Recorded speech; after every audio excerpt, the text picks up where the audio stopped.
Madelaine, it's such a pleasure to see you again. Hi, thank you. First of all, congratulations on The Strangers, Chapter Two. This is becoming a juggernaut of a series, Thank you. I mean, I certainly hope so. and you do so great in this. Do you enjoy the horror genre? It's funny. I always say when I'm doing press tours, like, I couldn't do it again for a long time. Like, I think I'm done with horror for a long time. I just signed on to another horror film. Like, I can't get rid of horror. There's something about it within me where there's like so much risk involved in the filmmaking process and so much fun. It is like the ultimate playground for an actor, in my opinion. And working with Rennie Harlan has got to be a joy. I mean, he is a very prolific director. Yes. And do you get along with him really well? I mean, can you go to him and say, this isn't working? Can we do something else? Oh, absolutely. Courtney, Rennie, and I were like the three-headed monster on set. We really collaborated. We really were partners. When I met with them for the film, that's what they said to me. They were like, "We want a third partner," and they really meant that. We collaborated on every aspect of these films. So to walk into something where like Rennie is so intimidating, his filmography is insane, and then for him to be so embracing and welcoming towards me and my opinions and like valuing what I have to say is like it's really a dream. Your character, Maya, I mean, how has she changed from chapter one to chapter two?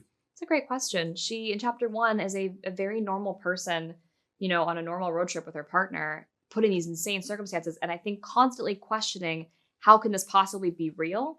In the second film, she's now accepted that this is real and is kind of finding her legs in survival. Am I willing to kill to survive? Where does the line start for me? Where do I draw the line? How far am I willing to go to survive? To get to movie three, where you really find the like metamorphosis of the final girl.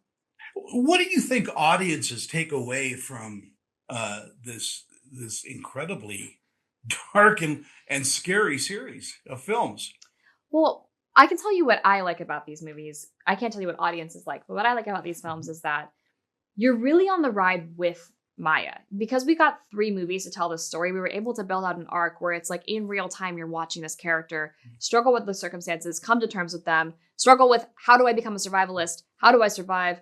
Where's my breaking point? Getting pushed past her breaking point and where she goes there. So you're really on the ride with her in real time. And I think that's probably where it resonates with audiences. Yeah, I think so too. But I also think, in my head, I love watching a journey, Mm. and I love watching your character as she goes on this journey and how she develops. Actors normally don't get a chance to really explore that in film.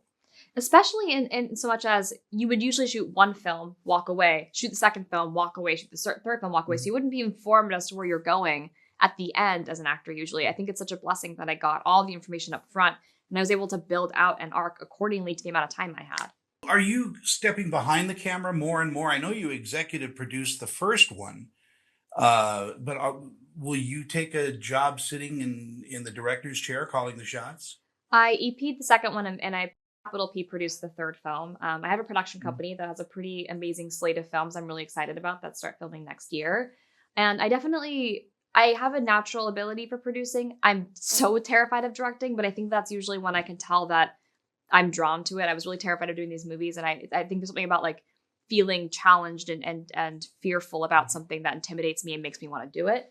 So I could see a world where I ultimately do step into the director's chair, but it's not for a long time. I have a lot of other things I'd like to focus on first. Yeah, and I've watched you do so many different things, but I love the fact that you have such a knack for comedy. And you remind me so much of Lucy and the fact that you're fearless and you'll take a pie in the face if you need to. Wait, that's such an amazing compliment. I've never heard that. Thank you. I would Well, take a pie in the it's face happily. yeah. So you're not afraid to get down and dirty, and that's such a great thing to have in your Thank you. toolkit. Thank you. That's really kind. It's been a pleasure catching up with you again, and I'll see you on chapter three. I can't wait. Me neither. Have a great day. You too. Bye.